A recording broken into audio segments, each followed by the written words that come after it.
Yes, yes, yes. Today's date is February 18th, 2026, and it is still Black History Month. All right. Still, Still Black History Month. All right. The show is presented by way of StreamYard. We are live on YouTube, all right, IG, and Kick right now. All right. Please go subscribe to us on Kick as well. All right. I am Amrock. That is Dez. That is DJ No Name. This is the HL Podcast where we go beyond limits and knowledge. How y'all feeling, fellas? Good. yeah, Good. doing good. No complaints. No complaints today. Yeah, not today, man. Not to yo, yeah, because we already know what's coming from No Name today. We got it booked on the schedule on the lineup. Trolls beware. That's all I'm gonna say. Trolls beware.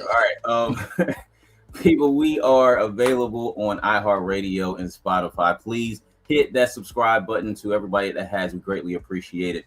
All right, and also please don't forget to follow us on IG, Twitch, Kick as well. All right, quick rundown. All right, 3 legends were born today. All right, so we discuss who. All right.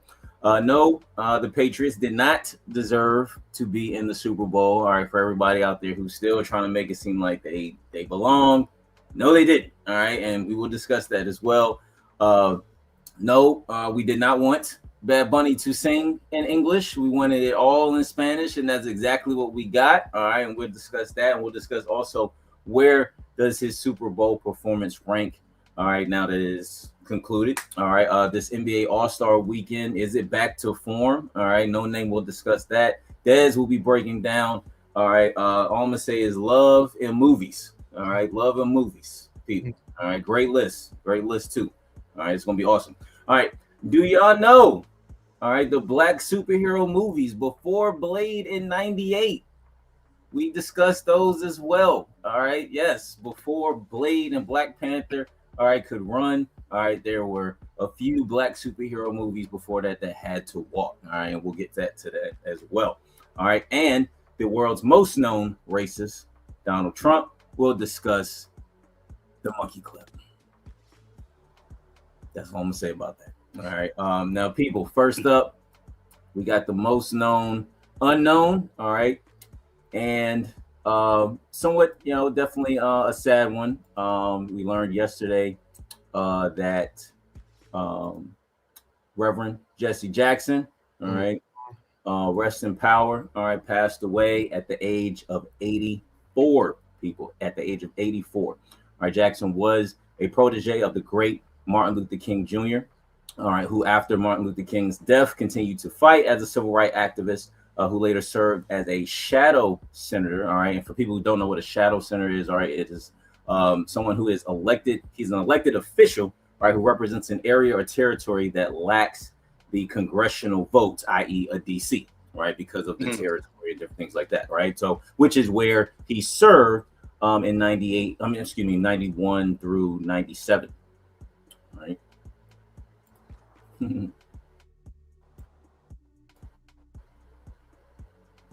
All right. And so before that, all right, he was one of the few black people to actually run for president of the United States back in the 1980s. All right. He would end up finishing third in the Democratic races, but his boldness and ambition would inspire many blacks into politics and would ultimately lead to Barack Obama becoming president, all right, with whom he endorsed. All right. Jackson was survived by his wife, Jacqueline, of over 60 years, people, 60 years of marriage. And their 6 children. All right, we definitely say rest in power to Jesse Jackson. I don't know what's going on with my mouse. Sorry, people trying to get my mouse to work. All right, but again, rest in peace. All right, to Jesse Jackson. All right, passed away yesterday at the age of 84. All right. Also, people, we celebrate, all right, some birthdays today, all right. Dr. Dre, all right, the award-winning legendary producer, all right, who's behind acts such as NWA, Snoop Dogg, Dog Pound, Lady of Rage, Tupac, there's some beats with Tupac, Eminem, 50 Cent, The Game, Kendrick, all right, he's behind all those great acts within the hip-hop world. So happy birthday to Dr. Dre. All right. Also, Toni Morrison. Okay, we celebrate her as well. Today is her birthday. All right, the acclaimed author, who is behind The Bluest Eye. She's behind Song of Solomon and Beloved. All right, which she received a Pulitzer Prize award for. All right, and it became a film starring Danny Glover and Oprah Winfrey as well. All right, and then lastly, all right, the political civil rights feminist activist, author, and poet Audre Lorde. All right, it's also her birthday. All right, today as well. All right, they were all born on February 18th. All right, so we salute all of them and rest in power as well. Rest in peace to Morrison and Lorde, who passed away in 2019 and 1992, respectfully. All right, so fellas, you have any comments? No, legends. Yeah, as far as Jesse Jackson, look up the SNL skit Eddie Murphy did. Oh, I've never seen that one. Wow. Yeah, and I've seen a lot of his. Yeah, I was raised off that. Like, so I remember that skit clear as day. Just look it up. Look it up. You'll die laughing. Okay, all right, bet. And then shout out to Miss Toni Morrison. If she wrote it, my mom read it. My mom is a real big book reader, and I definitely seen the name all across her collection of books that my mom already has. So, absolutely. Shout out to mom. Shout out to mom, dude. Shout out to all the moms out there, especially. Shout out to all the moms out there, man. Y'all definitely need it. Definitely need it. All right, people. Again, rest in power to Jesse Jackson. All right, and happy birthday to Dr. Dre, Audre Lorde, and Toni Morrison. All right, people. About to get into it with the mixer. All right, with DJ No Name. Yeah, people. All I'm gonna say is just stand back. No, you know what? Des gave me a refresher yesterday, and I had to sit back and think: is it worth it, or is it not? Now I will say this: so I'm gonna keep it very, very, very, very light. I'm gonna keep it very, very, very light. Because if it wasn't for Des, it wouldn't be nowhere near light. It'd be very heavy, extra heavy, actually. If y'all gonna come at me, if y'all gonna come at my brothers, if you're gonna come after the people we are speaking about, make sure you come correct. And then if you're not gonna come correct and you gonna come at me, at least be creative with it. Don't be so obvious. Because that's the stuff that makes me want to feed y'all. That's the thing. So it's like the Josh Allen fan club, y'all gotta chill. Y'all gotta chill. And at least change a username to where the team name ain't on it or something like that. Just like it's just obvious. I go to your YouTube page. When I click on it, the name Bills is in it. I'm like, I'm not going back and forth with y'all, man. So shout out to Des. He hit me with the refresher. That's what I do. He hit me with the refresher, and I calmed down tremendously. Just know, I feed the yeah. That right there, I was like, Black. No, you are tired of hearing it, beloved. Do not project with the beloveds. With the beloveds. Do not project. Speak for yourself. That was actually the main one. It was like the Josh Allen stuff. I laughed that off because y'all be really coming out the woodworks. Every time Josh Allen breaks a record, y'all mention Lamar. Every time, whether it's for the Bills or the NFL, it's like Lamar was minding his business. And I'm gonna just leave it at that. At least if y'all gonna come at me, at least be creative with it, fam. Entertain me, tickle my fancy. And I'm gonna just keep it at that, man. Shout out to Des. Y'all better thank Des actually, because I was about to go real crazy on y'all. And I'm gonna keep it at that because I will be putting y'all on the Summer Jam screen. I will.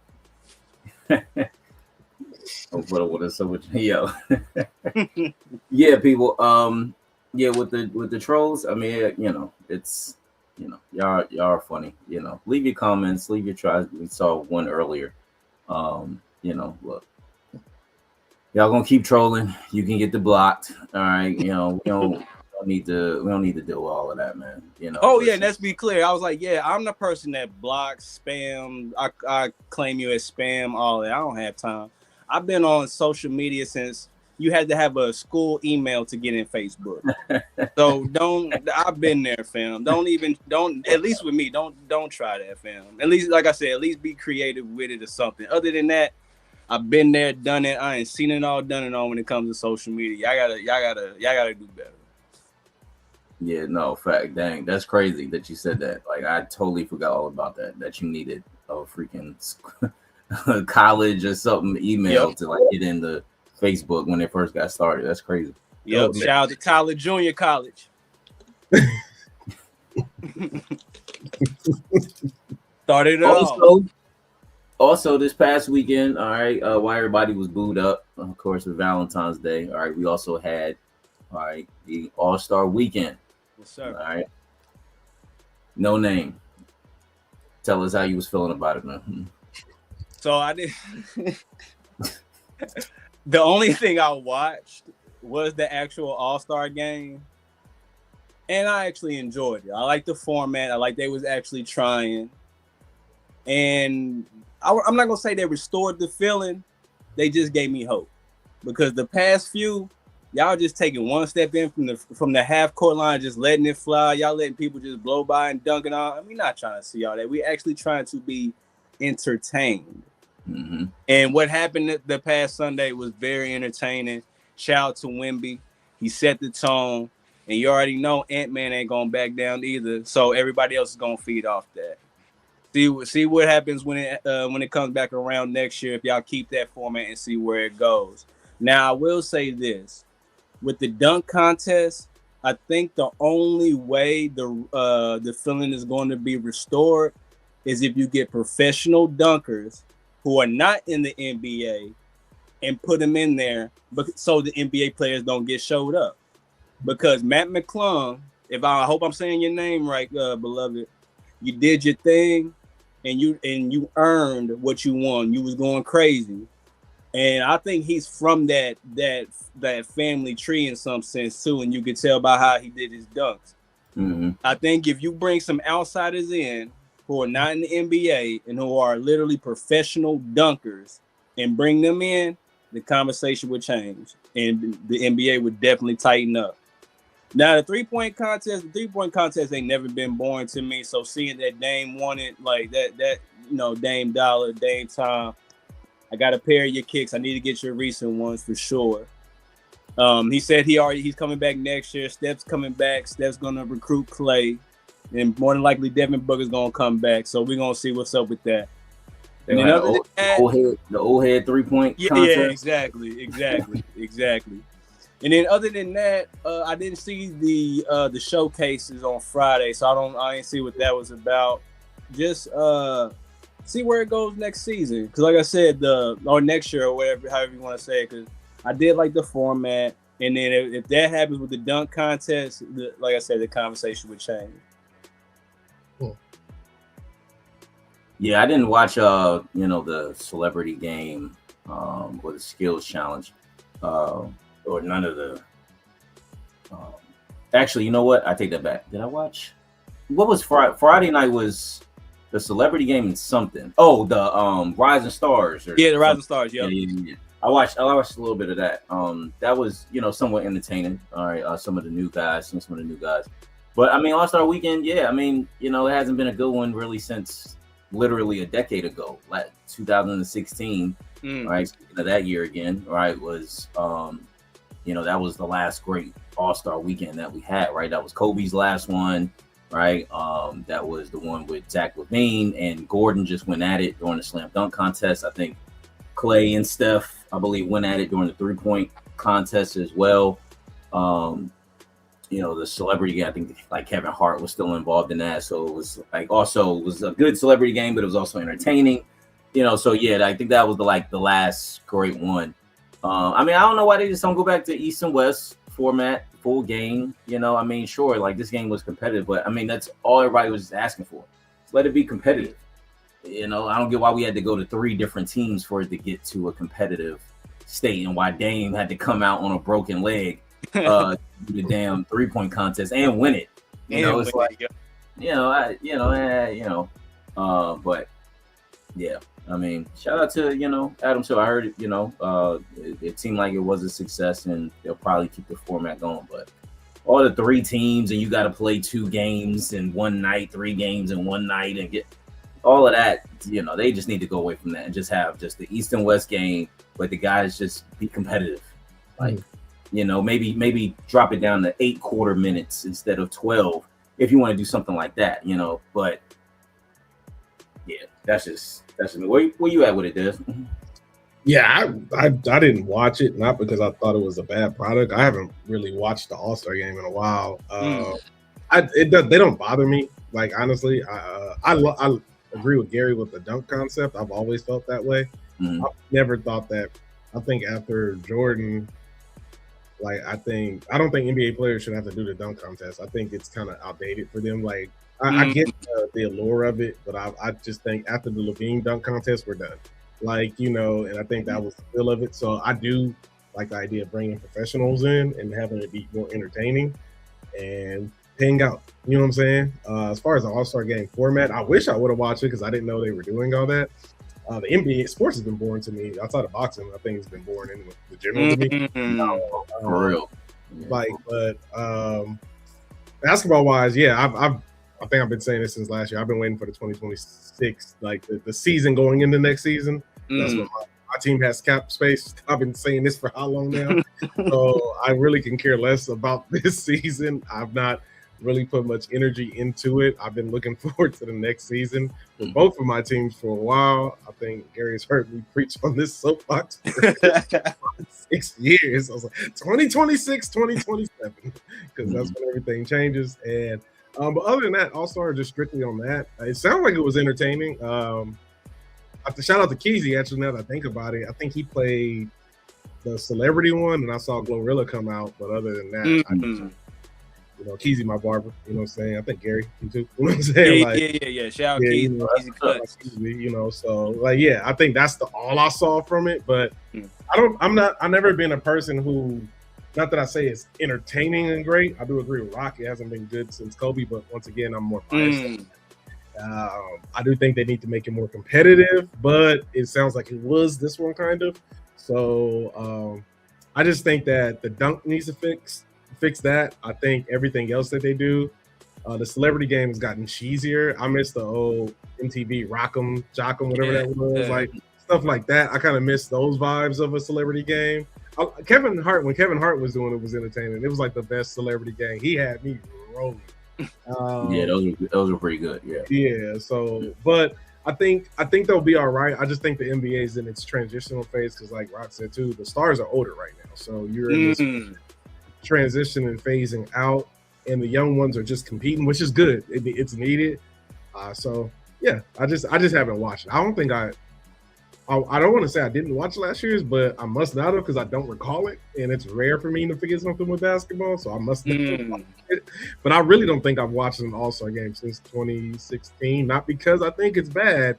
It's just that I just think in general, my sports legend died. It's not really nothing that grabs my attention. Like I saw about break a record, the Warriors winning between now and then. I've not really been entertained by sports.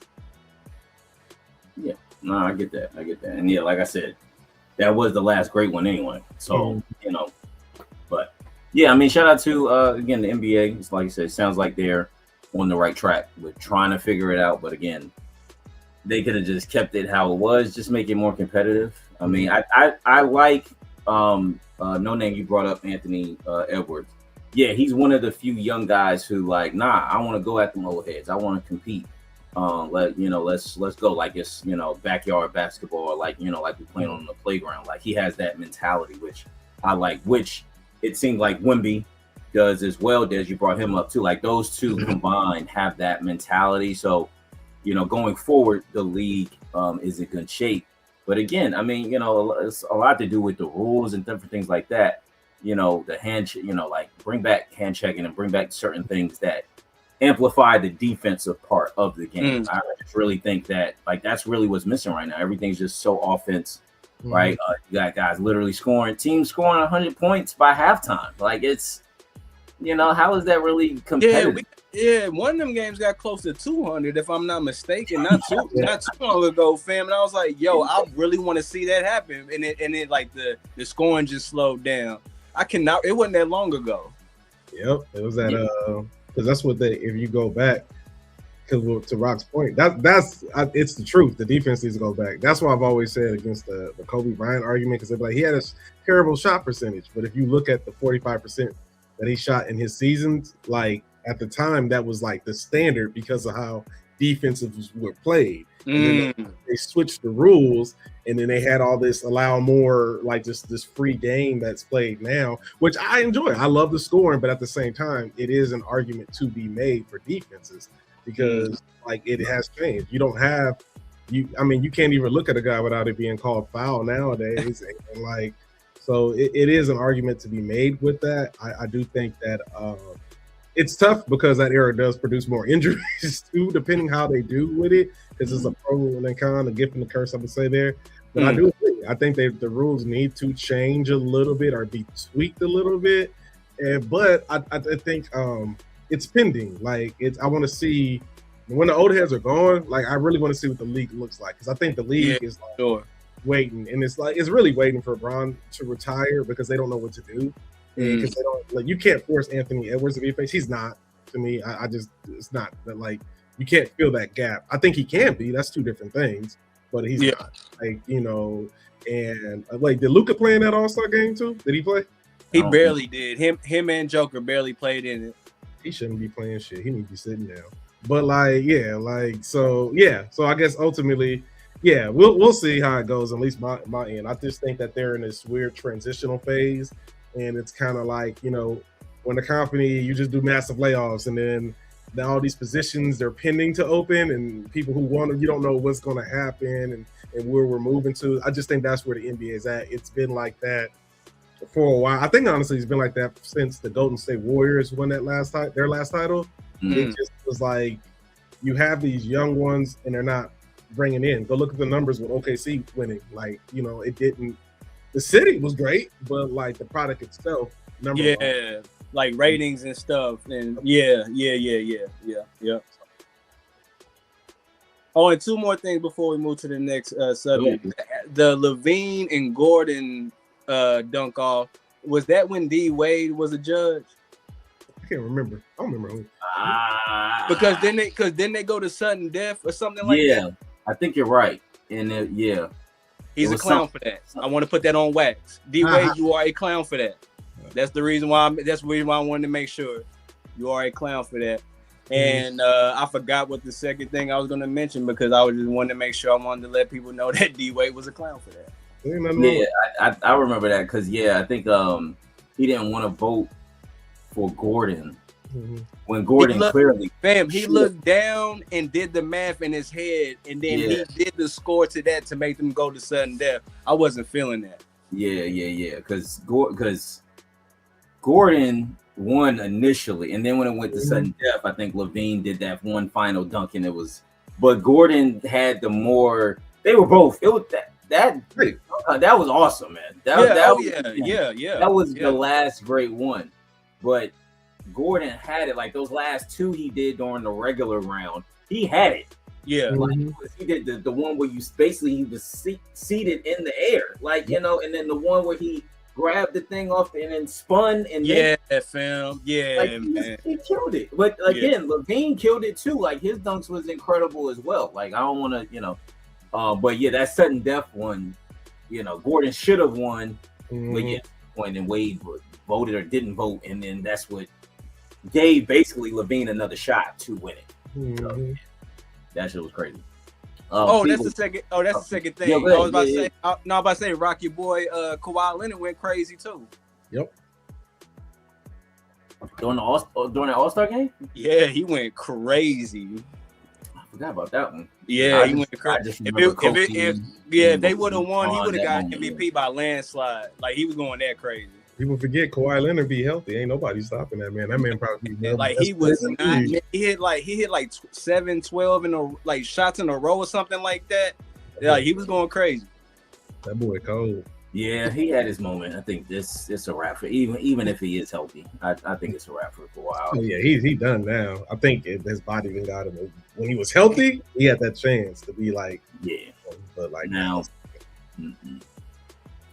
All right, people. We did have a Super Bowl. Okay, it was against New England Patriots and the Seattle Seahawks. All right. Yes, again, it was clear that New England did not belong. All right, for everybody that's saying, no, they played the schedule, and which was one of the easiest. All right, which we all pointed out. All right, they played who they would, was supposed to play during the playoffs, which was, a Chargers team, which everybody knew wasn't going to do nothing. The Patriots were better than the Chargers. All right, you played C.J. Stroud. He had a bad game. All right, I don't think that's normally how he would play. He had a bad game, but nevertheless, you beat him. All right, and then you played a quarterbackless Denver team, still almost lost that game. All right, but nevertheless, you pulled it out and won. And then you played Seattle, which everybody knew they had the more superior defense. Sam Darnold, is experienced QB, more experienced than Drake May a little bit. But nevertheless, Seattle won, which we all, assumed that they were going to win. All right. But this Super Bowl really wasn't about the game. It was more about the halftime show. All right, with Bad Bunny. All right, making it one of the highest viewed halftime shows.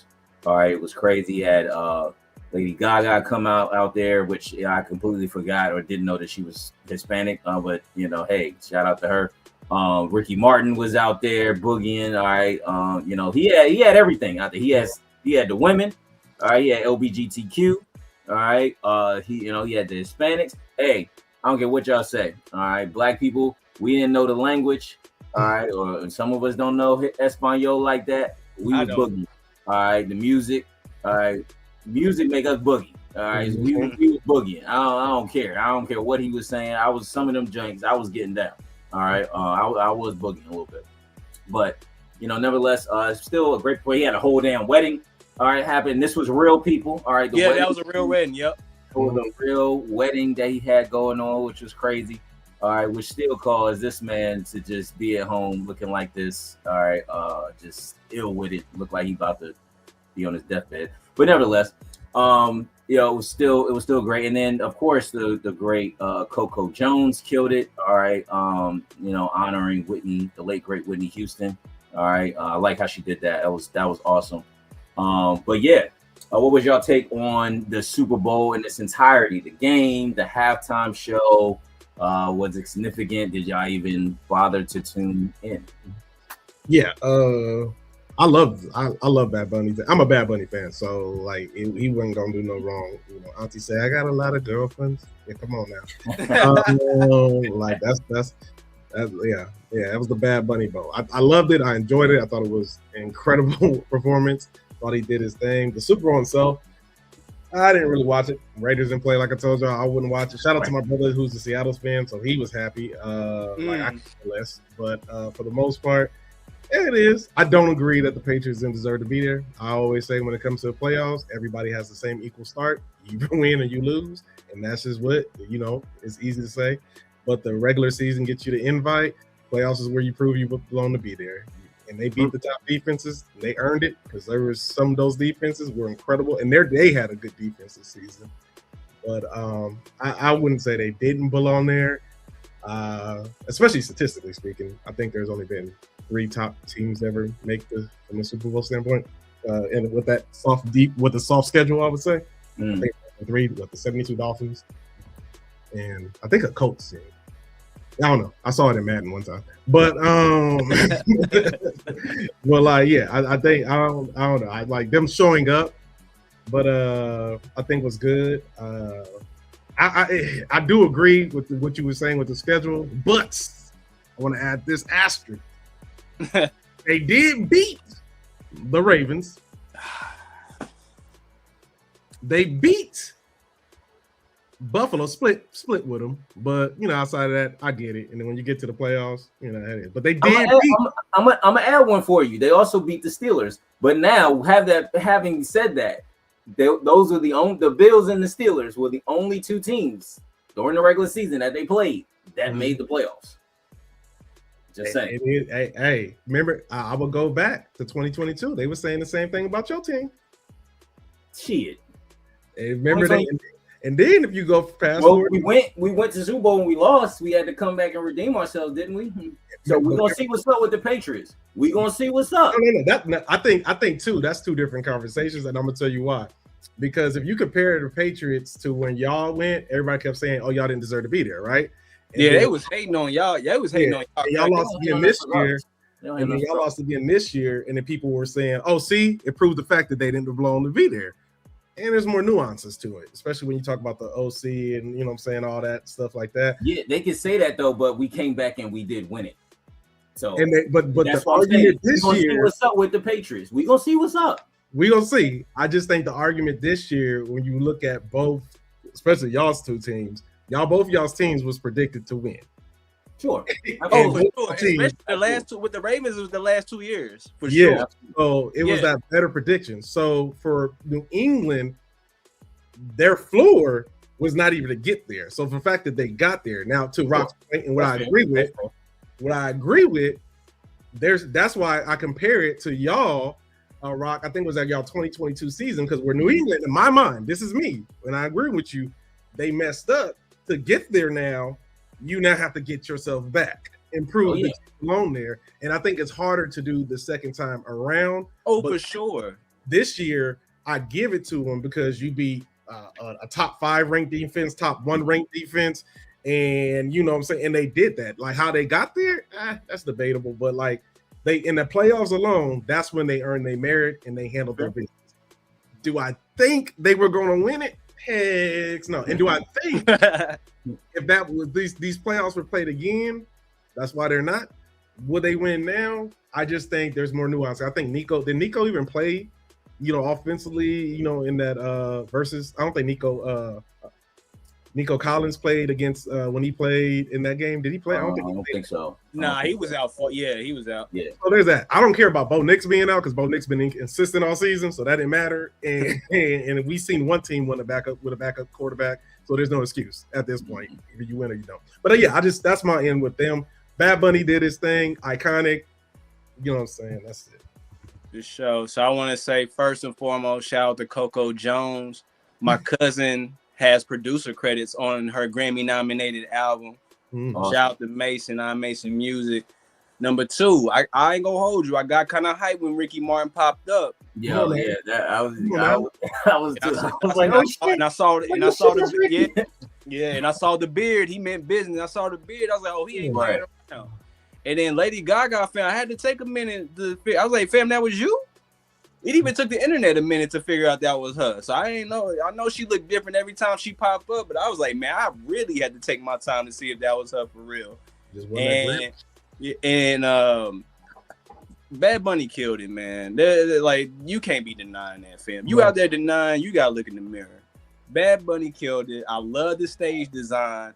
Yes. And for him to have such a say about the performance, you had to watch it for you to say that. So did you watch it or did you not watch it? Yeah.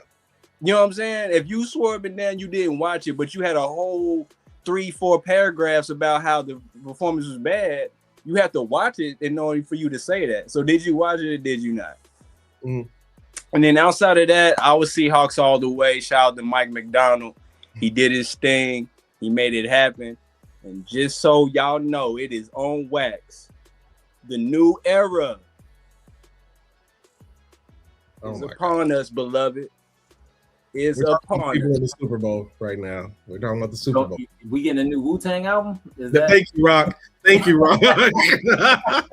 I ain't buying. Wu-Tang ain't nothing to fuck with. I ain't buying nothing. I ain't buying nothing them birds selling until the season starts. I'm done believing in both of y'all teams. Rock's got more lean way to yours. Gary, I'm done. I'm done. Yeah, we'll give Ravens actually have an excuse. Y'all just got a new head coach. Let's Rock, don't give let's him that. reel him in a little bit. No. It's no. I'm not giving excuses. It's the time is now. It's put up or shut up. That's it's now. It's now. That's it. Hey, y'all heard it. And I want to say this too, Rock. I know you about to go. I want to be go ahead. I want to be very clear. Next season, when all these ESPN people talking, y'all better only talk about New England and the Seahawks. If you mention any team as a Super Bowl contender, bearing any trade, I understand things can shift the market. I'm not naive.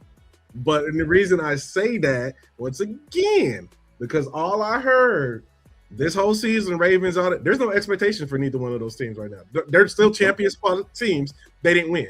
Because you either win or you lost. Exactly. Buffalo didn't win. None of those teams won. So I want to hear New England all next year, and I want to hear Seattle next year. And period. That's it. Great point. I ain't see that would have went over my head. That's a great point. I want y'all to bring it up. Nobody else. Lamar don't get there. Now New England need to go win the title now. They did it. That's your expectation. Mm-hmm. So that's my 2 cents on my bad, because you're absolutely right, because you're right on point with that for real. They're gonna throw in, of course, the cowgirls up in there. All right, why they're always contender, nobody knows. All right, yes, we didn't win, so no, we're not the defending champs no more. Right, the 49ers didn't win. All right, the Green Bay Packers, and then on the other side, to your point, they beat Houston. Right, the Ravens wasn't in it. Kansas City probably not going to touch the playoffs again till 2027. Because Mahomes about to be out all season. So it's the Patriots. Like, we about to see what's up. All right, Raider Nation, baby. They were throwing the fin. Hey, Clint Kubiak. I like that pickup, fam. I got. When I saw it was official, I got real hype for y'all, man, for real. Hey, and I want to say too, Drake May, you better win MVP next year. You had Rock pointed out your schedule. You had 72% completions and 35 TDs. You better win an MVP. There's no excuses no more. The peak. Hey, I was told the hardest thing to do is not only get there, but to win a Super Bowl. They did that. So now the next expectation is to get there. When my Lakers got back to when Darvin Ham took us to the Western Conference Final, a team that wasn't even supposed to be there. It was like, we fired Darvin Ham, didn't even get back to it. People act like we didn't know that. Get there. The ceiling was past the Western Conference Finals. So we know Rock's team is a championship team. They've shown that. We know the expectation for them. We know after losing, we know Garrett's team. The expectation is to get there and win it.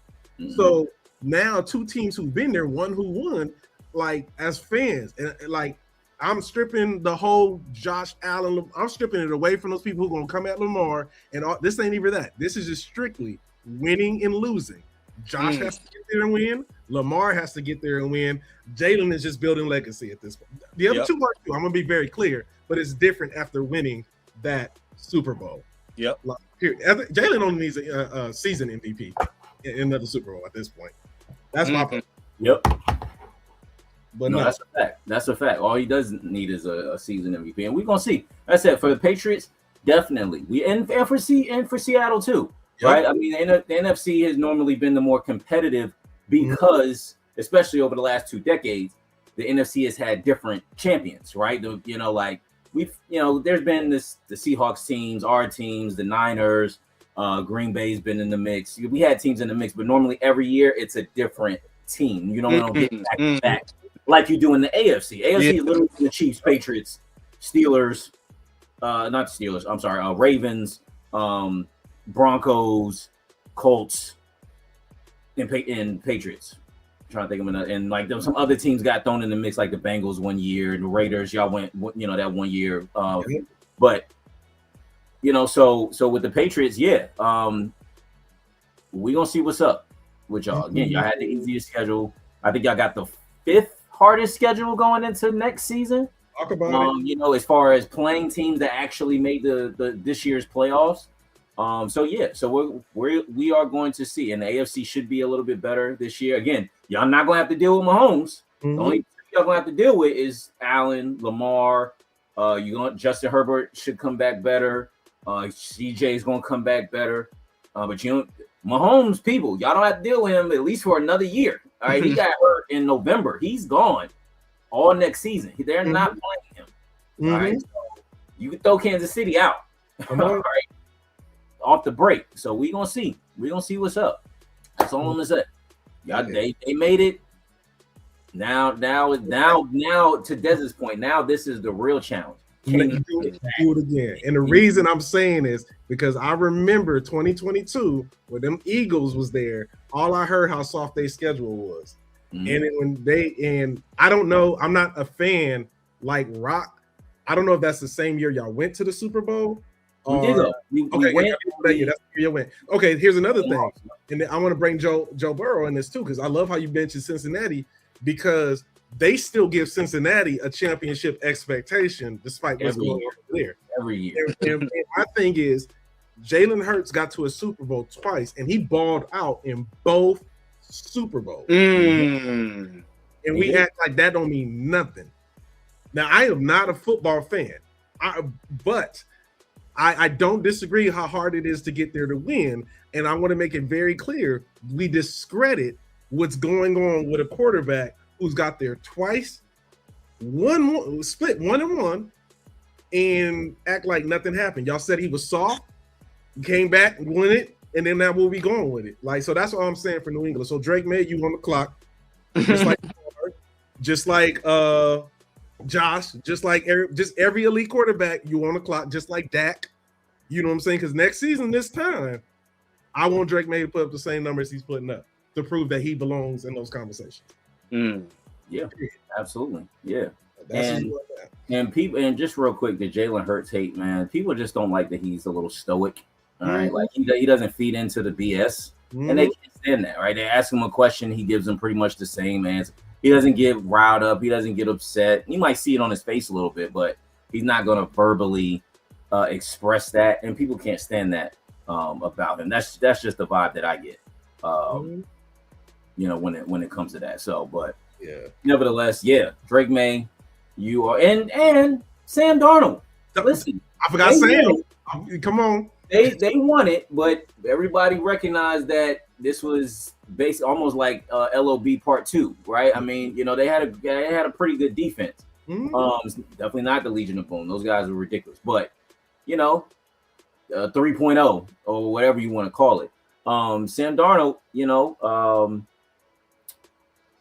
what's up with you too, right? I don't think his regular season numbers were all that great. That's why I didn't pick him to win. I just thought it was a defensive season at this point. So, so you know, we know the 49ers coming back strong. We know the Eagles coming back strong. Green Bay, especially if they get Pickens, who Michael Parsons has been recruiting.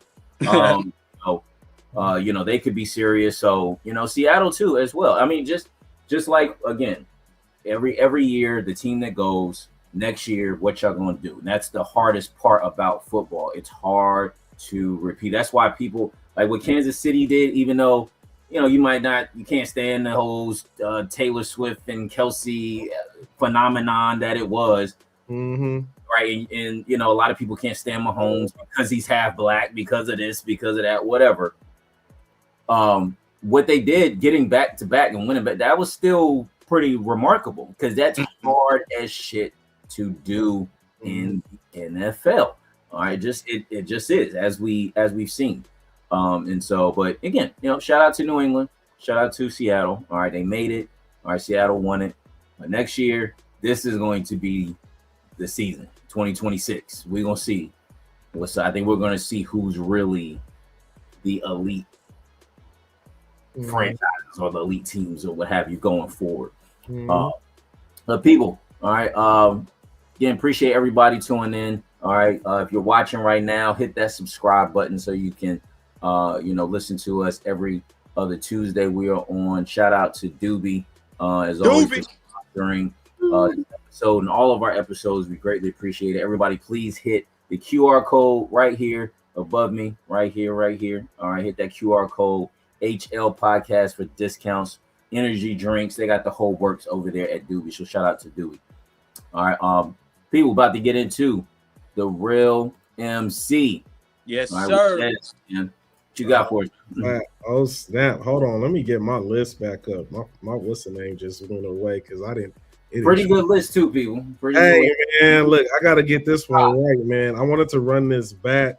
Yeah, I like the route. I like the route you went with this. It's like personal recommendations. You're not even necessarily like.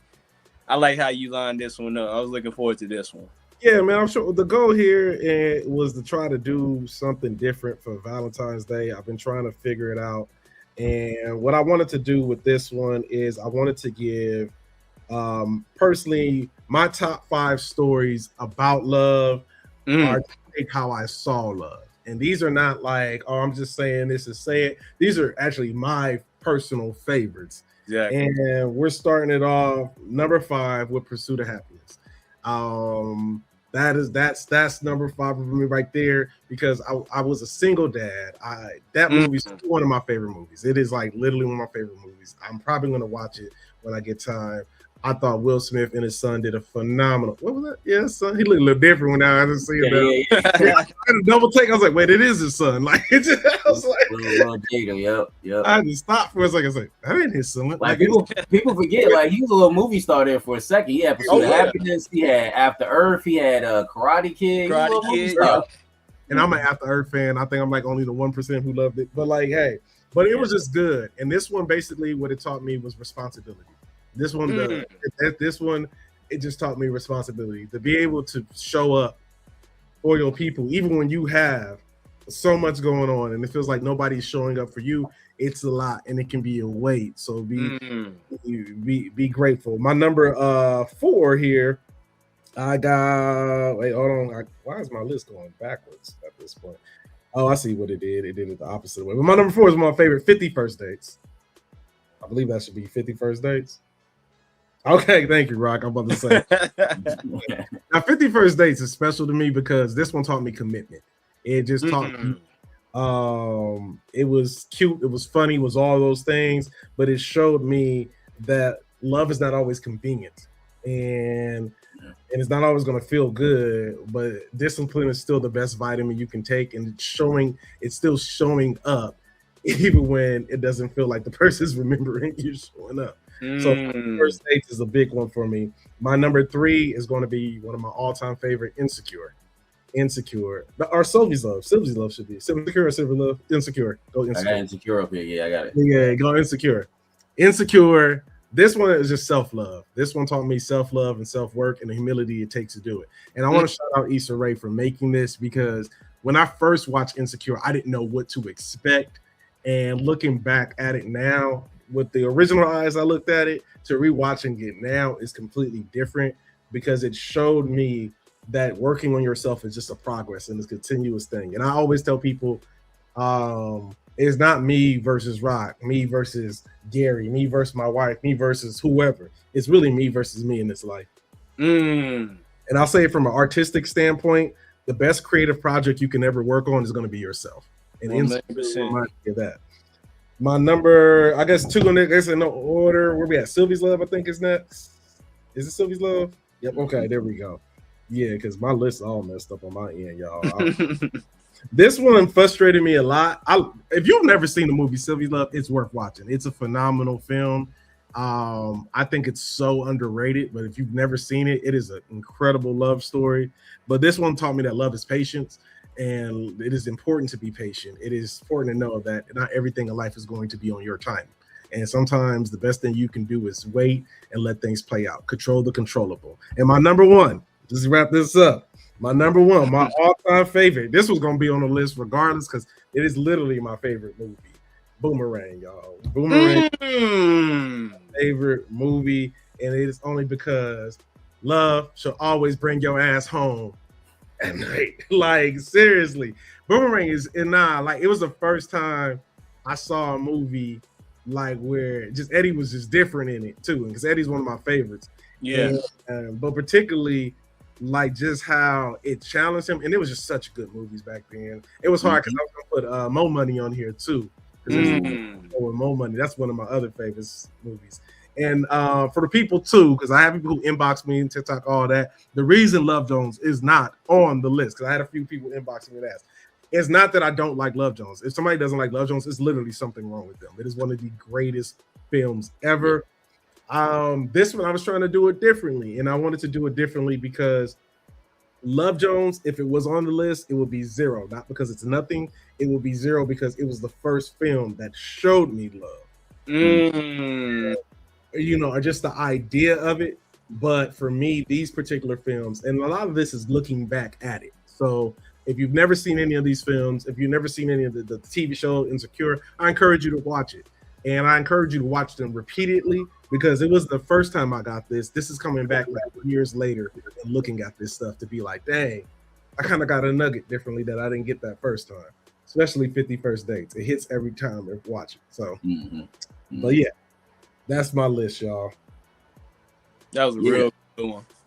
Yeah, that was a good one. That was a good one. Boomerang definitely is a top for me. Top. Yeah. I ain't seen that in so long. I gotta run that back for real. Run it back. Watch it. Watch it as like go watch them all. And that's the thing. Or any film you love, watch it now as a grown man with different eyes. That's even when I would tell people with Love Jones. Nah, watch Love Jones now. Oh man, watch it loud. Brown Sugar, one of my favorite movies.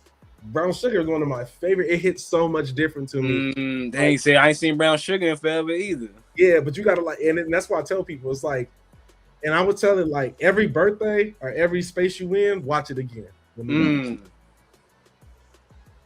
Definitely, yeah. Boomerang is definitely up there, top. I'll probably say 15 films for me all time.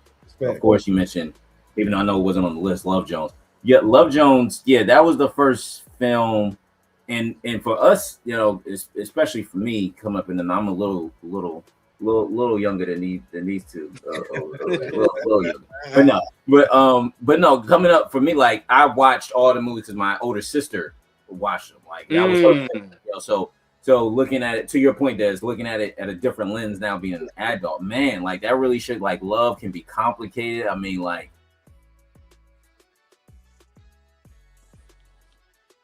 Sometimes it's like you be thinking it's all this person's fault, but you really not paying attention to how you're contributing as well. Because in Love Jones, especially, how she gonna trip on this? Just real. We gonna just dissect this moment real quick. Since you brought up Love Jones, okay. Rod got into the zone. I got some things I need to get off my chest. And I had to block somebody too, real quick. All right, because they was tripping. But how she gonna trip? Nia Long, the great Nia Long, about to play Miss Jackson. All right, in the upcoming Jackson film, Michael film, excuse me. The great Nia Long. All right, Lorenz Tate. Awesome film. Isaiah Washington was in there. My man from Drumline. The senior dude from Drumline was, I can never remember his name. Bald-headed dude. That was bald-headed dude. Yeah, I never remember his name. Shout out to Bill Bellamy, Jersey, represent New Jersey. But how she gonna go on this man? Right? This woman went back to New York to see what was up with old boy. Okay, right? Y'all remember Khalil Kane, my man Khalil Kane, right? Great actor, been around forever. So shout out to him. How she gonna go back, fuck around with him, and then come back, right? See, now they were just dating, right? They were just fucking around. Come back, see him with old girl at the library, and get so mad that you go mess with my friend. Talk about it. Remember, Bill Bellamy tried, he hollered. She didn't have to accept. What is that? and then get mad because she only got mad because she was embarrassed. Talk about it. Because he took her to the party. Had they not been at that party? Now I got a question for you, Des. Because the question was never fully answered. I think she said it, but she said it like she whispered it. Do you think she slept with Wood? Yeah, absolutely. I think what I remember, because I remember real quick, they was on the scene where they argued about it. Yeah. Did she say? She said something. She said like I. It sounded like she said I didn't, but it was so slight. Now we got to go back and rewatch it because she said it so like a whisper. So you really couldn't tell if she did or she did, but you think she did. You think she did sleep with Yeah, the only reason I say it is that if you can't clearly give me a yes or no, the answer that I think it is the answer. Did you steal that money? I don't know what you're talking about. That's not what I asked you. Right. Like, you know. So yeah, I will say that. And it's a bunch of, you got a good point, Rock, because it's a bunch of films. And that's why I say go back and watch them, because you look at it in two different phases. It's kind of like the person I am now, I wouldn't have tolerated a lot of things I tolerated earlier in my love life. You know what I'm saying? But I was so open to things. When I was just young, didn't know. But as you grow, even looking at Boomerang, like looking at it then, I was like, oh man, he's smooth. He a player. Yeah. Womanizer how he was moving. He got it, and he got it back to him, didn't he? Yeah, and then like you didn't, and then he got his lick back because she was getting hers, and you know, and it's like you didn't look at it like that then, and it's like now it's like, oh man, I wouldn't move like that. You know what I'm saying? But then I thought it was like, yo, this is the move. This is what we own, right? So I just think ultimately, Love Jones is a really good example to use because. And I think that is the lens as like looking at it as grown men now, particularly grown black men looking at these films now to see like, man, like even Love and Basketball. I never realized how toxic it was. Why everybody say that though? Why everybody say that? But it's still needed. It's toxic in today's lens because we've grown past certain things. Emotionally, the emotional intelligence has evolved. Hold up, Des. Break it. Why do you feel like it's because people real quick? Because I've heard that a lot. I think even like Asia Wilson said like it was a terrible movie. Somebody like that. It's a terrible movie. Yeah, it's definitely not a terrible movie.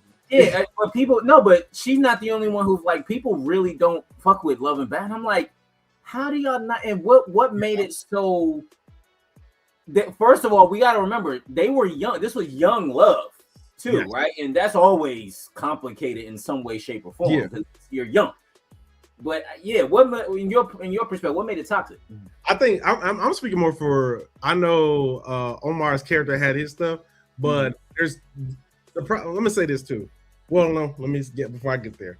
I'm speaking more for his dad. Like his dad was so like damaging, but nobody would say that. They're gonna tell you what Omar did, but. This one here, y'all zoom in. This is the importance of men's mental health. And this is the importance of how men suffer in silence because we're going to see Omar as this person here. And I'm not condoning the behavior. I'm watching season 7 of All American right now, and it is just pissing me off. But you have to realize trauma is real. That man has seen his dad move a certain way, and then now that's reflecting on him. And he's projecting. That's what we would say now. But like it's toxic in the sense that like he wasn't really protected like that, and he wasn't looked at. And then his thing was to take it out on old Shorty, and it's not good. You know what I'm saying? Nipsey Hussle has, I think, it was an album where he said it was an album or something. I gotta go back. I don't know why. All the Nip fans gonna come at me. Even myself, I'm taking this. It's called Bullets Ain't Got No Name. I think it was an album, but like our mixtape. But I always say emotional bullets when you're shooting strays and stuff like that. A lot of times we do that when we lash out and things, when we're just kind of like I'm upset at my job. Rock say something to me. I was like, man, what you mean, bro? And it's like, why you, bro? I'm just asking you if you want me to get you a water, bro. Like, you know. So, no. But when you look at it, I would challenge the women who are saying it's a terrible movie. What is your view on black men's mental health? Because I'm not okaying that black man's behavior, but you have to realize for a lot of us, especially this season of All American that I'm looking at right now, it's terrible script writing, but how they're dealing with it, the trauma that just shoots out because it is just real. And it shows when you see people say that about that particular film, I will then question, what do you personally think of men's mental health, particularly Black men's mental health? Because we've never been allowed to have a safe place. Never. So, and he should have realized that she was being I'm not saying she moved on perfectly, but a lot of these movies, look at Love Jones, how Lorenz Tate character was. Like, you know what I'm saying? And in that time, you were told, oh, you can't be, you gotta be a man. You gotta stand on it. Like, now, you know, there's still dudes who look at you weird if you cry. And that's just how they move. But you may get that frustrated. I always wondered, growing up in the 90s, why was it okay for me to cry when my homie died, but I couldn't cry if something just hurt me? Yeah. Think about it. Like, oh, that's two different things. Like, no, it's those tears are still real. So the toxicness I was saying on it is the people, just mostly how his father moved, because it reminded me of Love Is. Now all the Love Is Blind people gonna come for me, but it reminded me of Love Is Blind when the dude Clay was on there, and he talked about how his dad would take him out, and his dad would be on these cheating trips. I remember that, yo. Like, that's trauma. Like, and I was like, yo, like, people don't understand it. I'm not okaying how the person is moving, but listen to the trauma that they're saying. And a lot of times, us Black men, when we're saying those little small nuances, people don't hear us.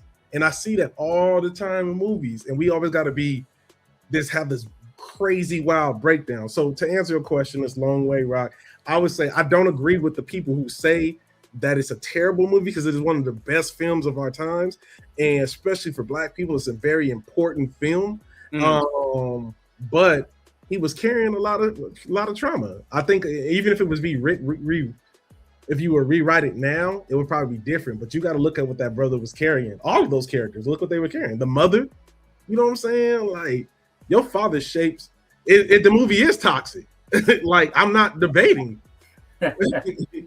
Like, it is toxic, but is there not trauma in people's toxicity? I'm like, yeah, that's the real question. That is true. Is there not? I think that's the beauty of watching something later on and decades later, because I watched the America's Next Top Model thing on Netflix, and that was so dark. Talk about it. Dark, fam. Let's point out the fact that Tyra is a Sagittarius. When I found that out, I was like, oh, okay, next we know what's up. That was wild. So yeah, like in reference to what we was talking about not too long ago, a new fresh set of eyes and ears, watching it later on in life, like that's prime example of what Des just said. And like that's why I was like, definitely watch it with a new set of eyes and ears when it's been out for like a decade or two already, because the way times has changed, it makes you wonder. It makes the light bulb goes off. Good. Yeah, no, that's facts. Y'all get mad at loving basketball, but a lot of y'all still be watching Love and Hip Hop, so y'all got to reevaluate. Yeah, no, yeah. He disappeared. The shit we was talking about that the other day, like the Black Ink, Love and Hip Hop, and all. Like, yeah, no, man. Like, you ain't shifted from that by now. I don't know what to tell you. People, as we transition into our top 5 or 10, all right. Of course, we're gonna bring this back up and talk about it. All right. So again, Bad Bunny performed, all right, during the halftime show at the Super Bowl.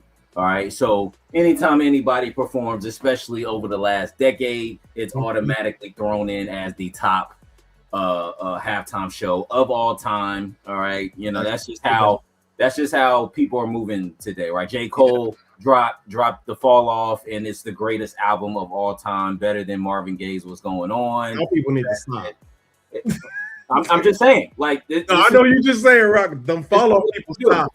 It is the greatest album of all time. All right. Soon as a movie dropped, Sinners, it was the greatest movie of all time. All right. And listen, these projects are great, right? But when immediately something drops and it is the greatest of all, like, come on, yo, like you gotta just let it breathe. What did Jay-Z say? Just let it breathe. Just let it breathe, yo. Like, just give it a second. All right. So, but nevertheless, all right. these are the performances considered to be top 10 of all time. All right. Oh, sorry, wrong picture, people.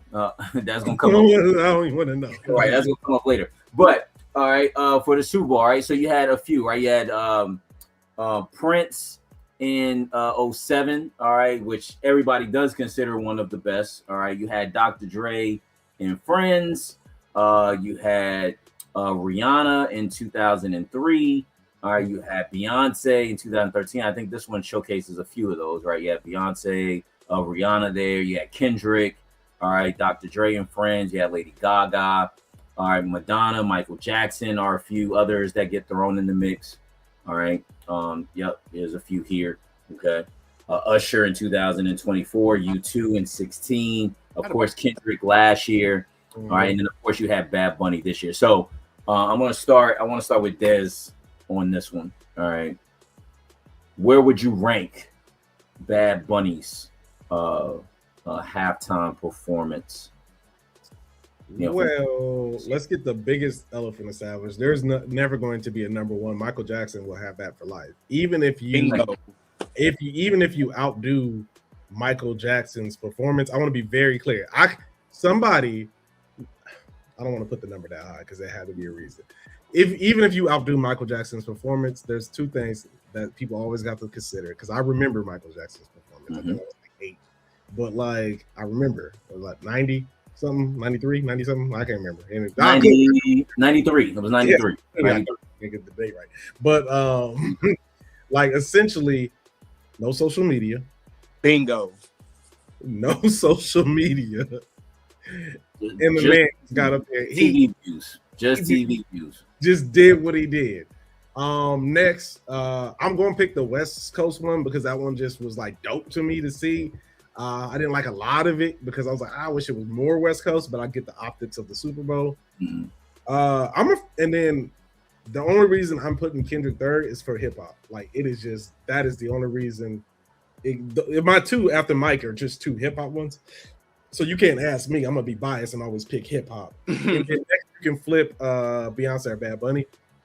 You can even move Kendrick down and flip Beyonce or Bad Bunny there. I can care less personally. I just gonna pick the hip hop ones for me because the culture, that's an important one. And plus with the West Coast one, it was just dope for the West Coast to be on that moment.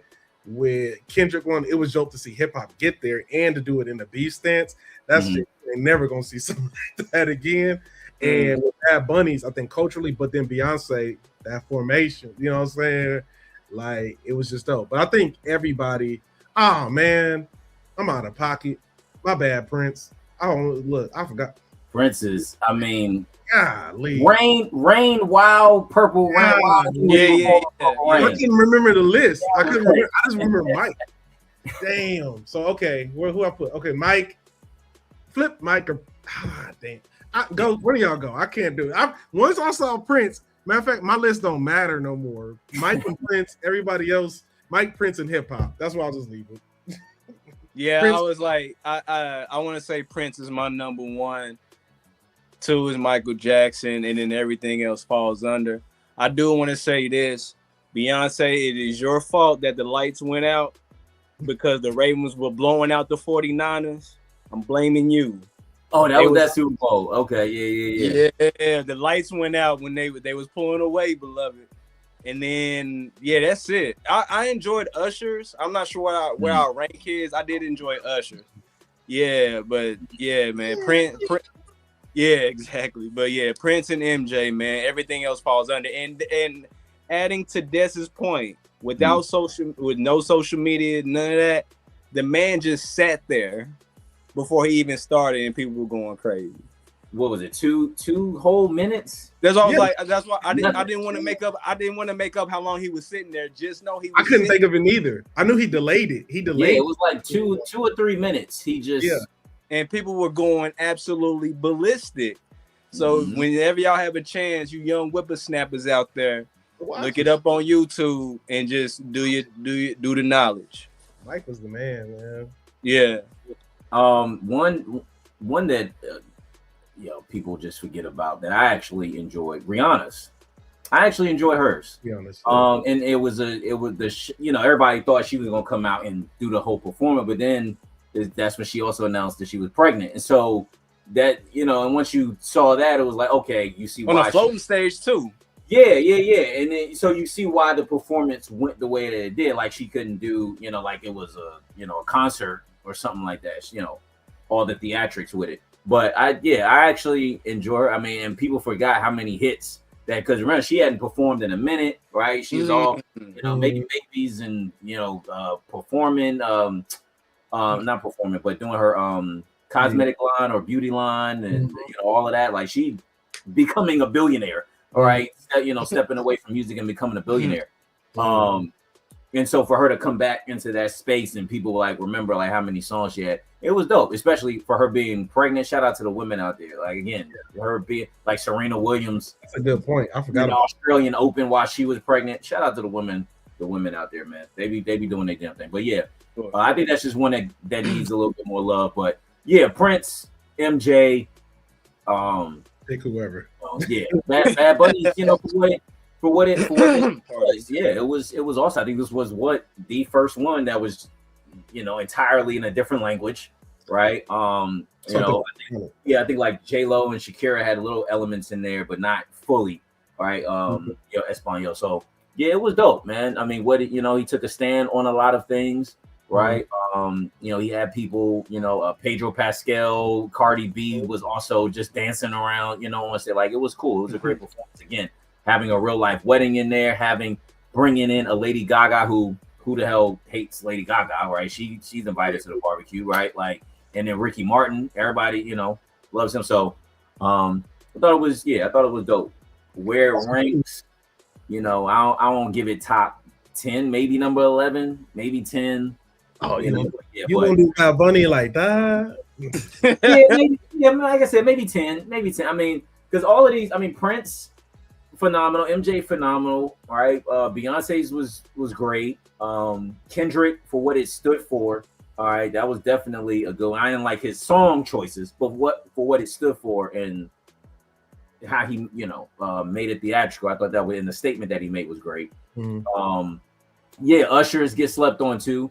Usher's definitely get slept on, but yeah, and yeah, I can't think of any other ones, but you know, obviously one of the most memorable ones was the titty popping out, Janet Jackson. You know, that was just memorable because of that, all right? But you know, yeah, other than that, so I get Bad Bunny maybe top. Dang, maybe you a cold man. I think he top 5. I think he top. Top 5. But here's why. I think I'll put him at like 6 or 7. I can move him. I'm not gonna argue 6 or 7 depending. I still say top 5. I just think nobody Prince and Michael. Now that I forgot Prince, and I'm sorry, I literally forgot about Prince. Blaming on the tiredness, people. But once I saw the picture, I was like, oh damn, Prince. How did I forget that one? But only reason I say Bad Bunny because he literally brought Puerto Rico on the set, and then he literally the Afro Latino dancers he had on there. Like, really get that representation, and like he literally had it.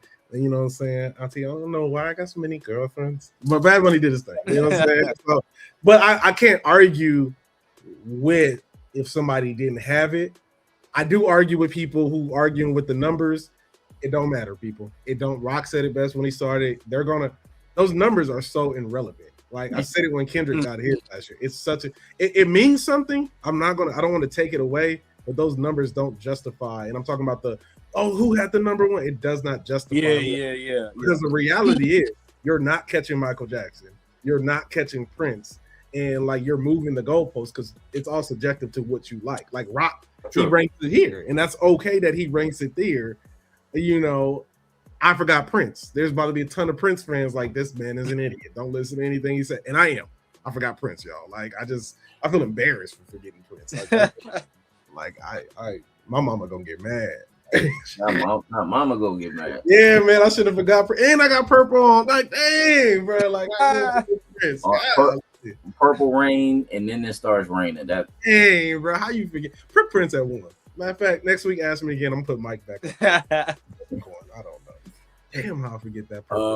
And people, all right. So we got time for a bonus one, which some of you already saw. But you know, so serious question out there to everybody, right? All right. So before Blade, all right, took black superheroes into the movies, into the next level, right? Blade literally saved Marvel, all right, for everybody who want to say it was X-Men and Spider, Blade was first, all right, but nevertheless, that led into, all right, what we saw later on, Black Panthers, Sam Wilson, Storms, Hancocks, right? Those black superheroes displayed on screen. But before Blade, all right, there were five superhero movies, all right, in their own ways, right, that open up those doors and those possibilities, all right.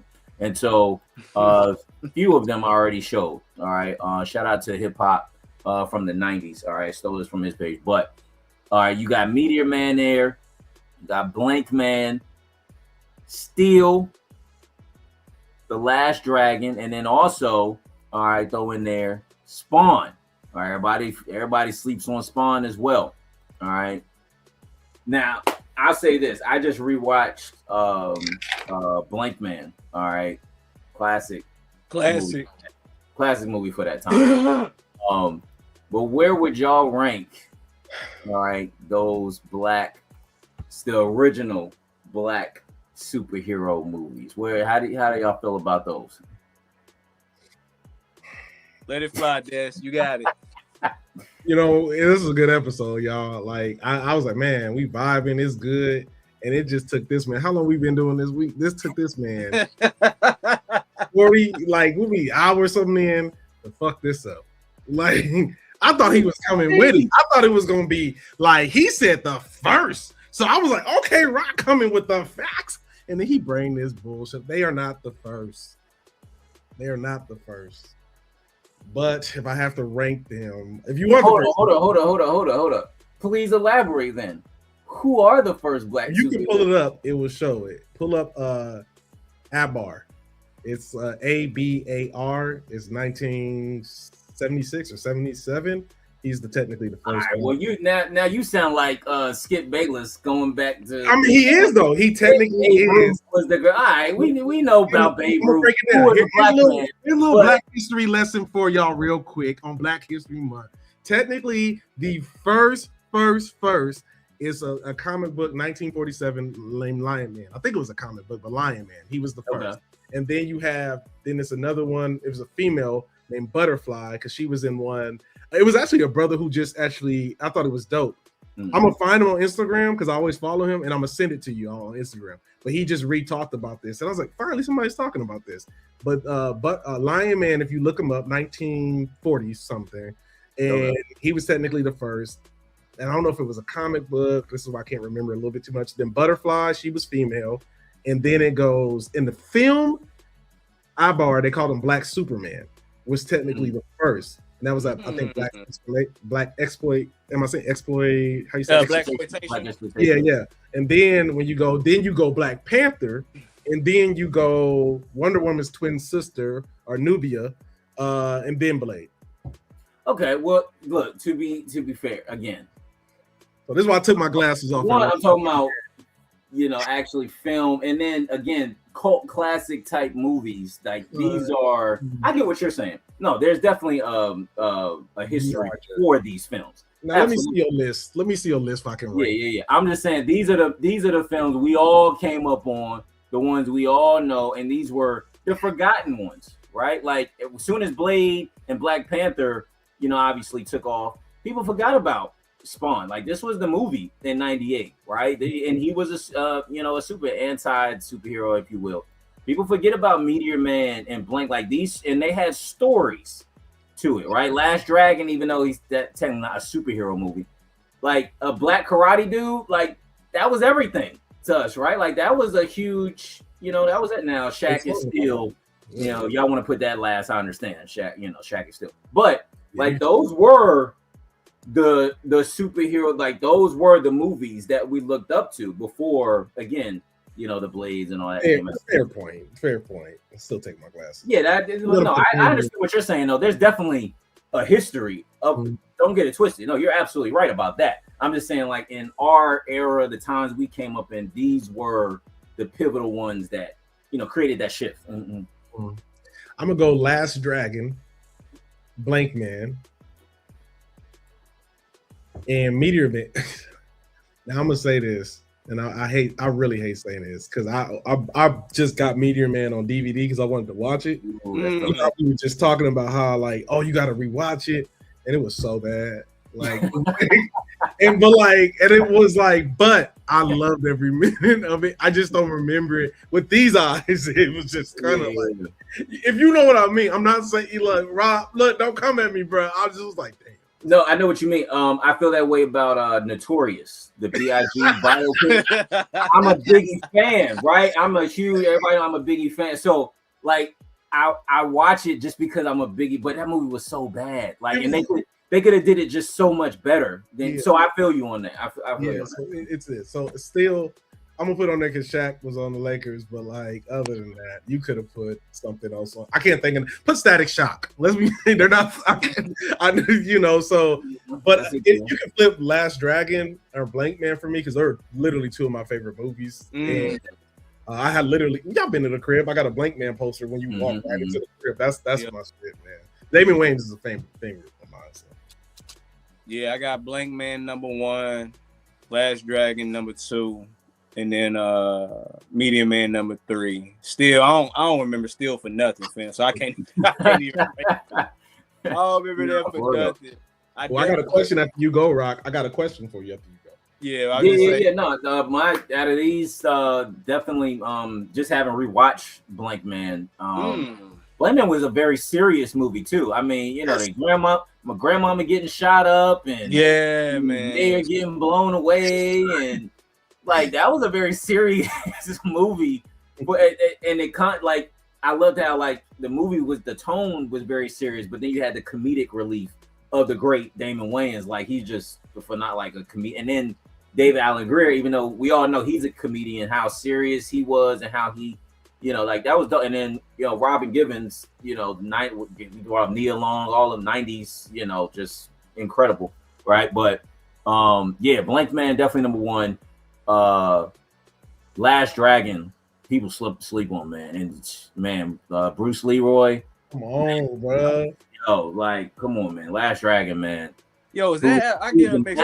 Was that Apollonia or was that Vanity? Vanity. That was Vanity. That was Vanity. I always get it mixed up. Yeah, that was Vanity, right? Yeah. I gotta go look. I 100%. That was Vanity. Mixed up. It was Vanity. I think that was Vanity. Apollonia was Purple Rain. So, Purple. Yeah. Okay. Apollonia was definitely Purple Rain for sure. Okay. I think so. Yeah, that was Vanity. Yeah. But it's easy to get them two. Yeah, that's what I'm saying. I always get it mixed up. Yeah. But go ahead. What's your question, Des? Go ahead. All right. So have y'all heard of the Mandela theory? Yeah. You've heard of it, Gary? Okay. I've heard of it, yeah.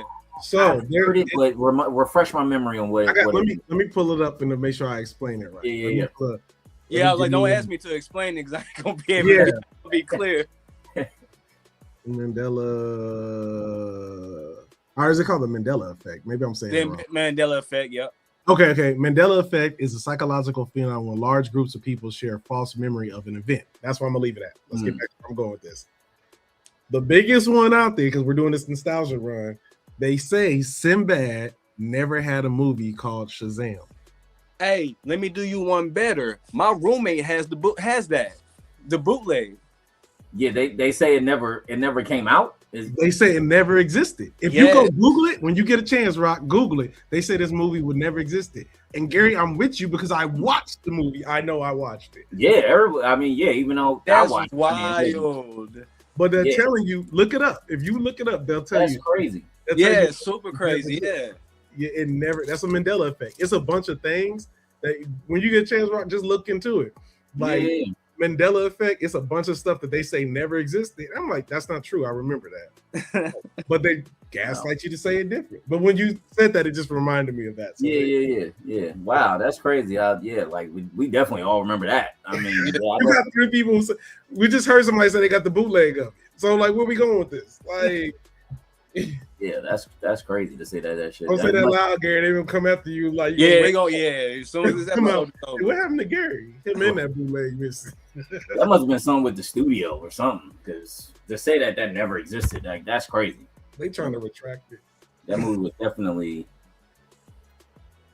Oh, Yeah, very true. Come on.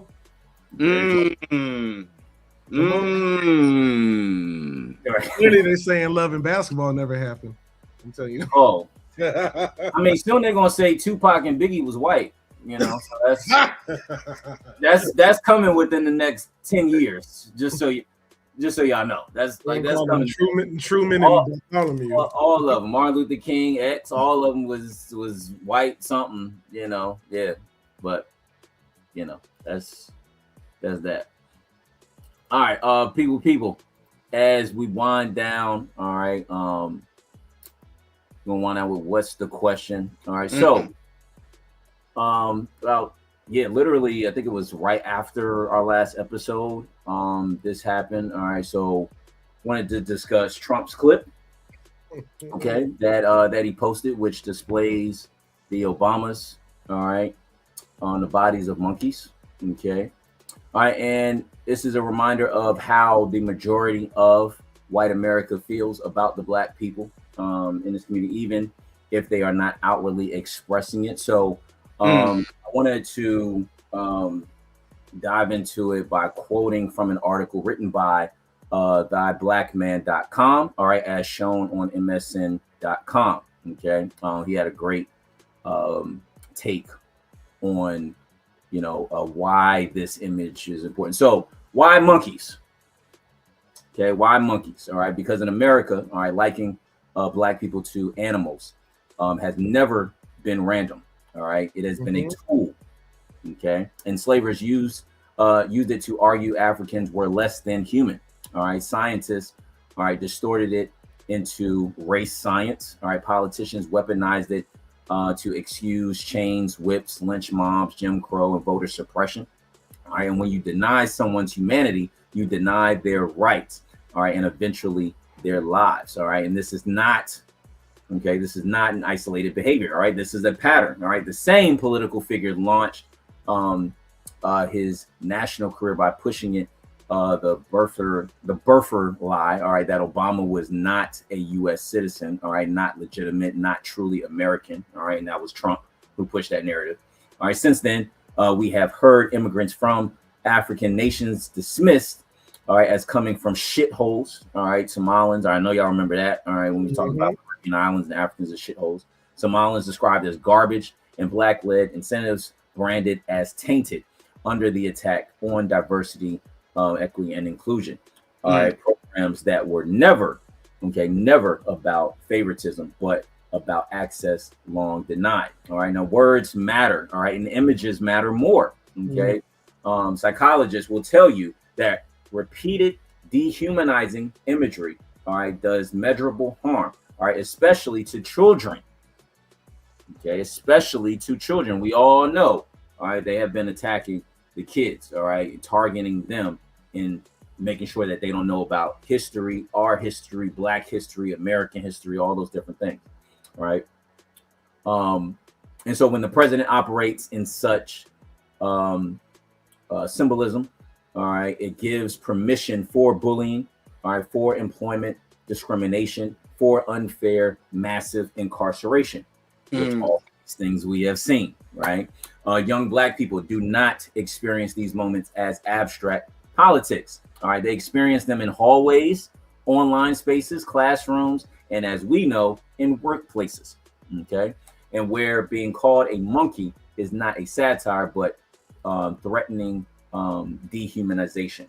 Okay, but survival should not be the standard. All right, dignity should be. Okay. The real scandal is not just the imagery, all right? It is the silence surrounding it, okay?